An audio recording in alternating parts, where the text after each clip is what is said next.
Okay, wiring part 2, here we go.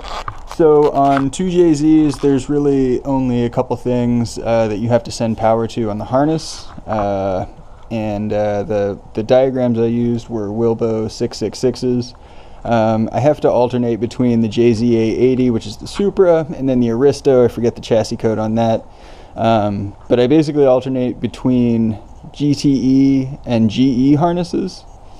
And that is because I think the Supra diagram on that site might be for manual cars, or maybe it is for automatics, I'm not sure, but the Aristo has a more accurate pinout for the transmissions on these, because again, both of these cars, or both of these engine swaps that I've done, this car and the Celica, the engine came out of GS300, which is a sedan, and again, that's just the closer wiring harness to the for the transmission control, I should say, to make everything work right. And one of the things in that transmission wiring is the option to hardwire it for power shifts or economy shifts. So that's one of the wires that you send power to get it to shift firmly.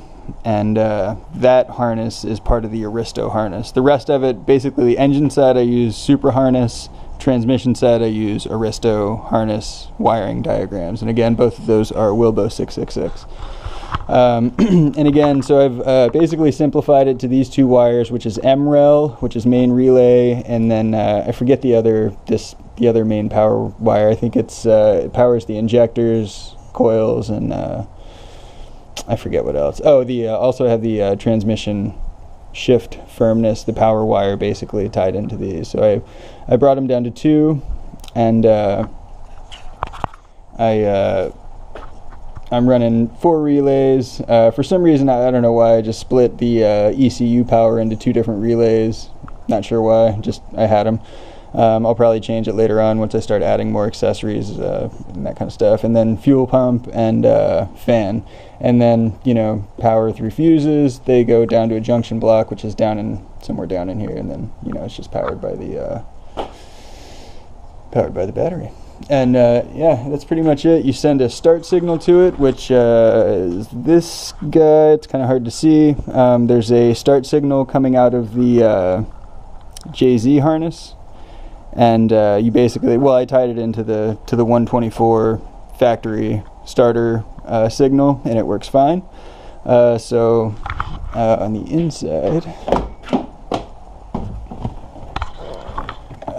let's see, computer's in the glove box for now. This is the check engine light. This is another one that if you ever need to do any diagnostics, which I've already had to do, troubleshooting an igniter, but you basically send power to this via a test light and turn on the ignition, jump the pins, and then you can pull all your codes and see what's going on. Again, I had a bad igniter code, and it was just because the igniter itself wasn't grounded. I did toggle switches to control everything. I've got a couple kill switches, which I'm not really going to talk about, and that's pretty much it. I'm sending power to the toggle switches via the radio signal. Obviously not running a radio. And again, that just sends the signal to the relays. It doesn't actually send power or anything to the relays, it's just a power signal. And yeah, that's pretty much the short and skinny on the wiring. Yeah, it's really straightforward on 2JZs. It can be intimidating sometimes doing wiring and stuff like that. I actually got the factory temp gauge to work. I ended up pulling the cluster and just running a wire from, you'll end up with 3 accessory, or the ability to run 3 accessories.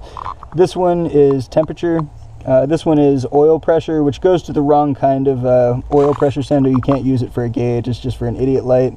So there's a different sensor you can run, and then this will effectively become an oil pressure sensor once I decide to run one of those gauges. Or maybe I'll try and tie it into the factory Mercedes gauge because it has actual numbers on it. But again, this is temperature, oil pressure. This one was tachometer. It doesn't work. I was trying to get it to work on the factory Mercedes gauge cluster, but I couldn't get it to do that. So yeah, but that's pretty much it. The wiring is really straightforward on these. Just follow Wilbo 666's diagrams carefully. And yeah, that's about it. Thanks.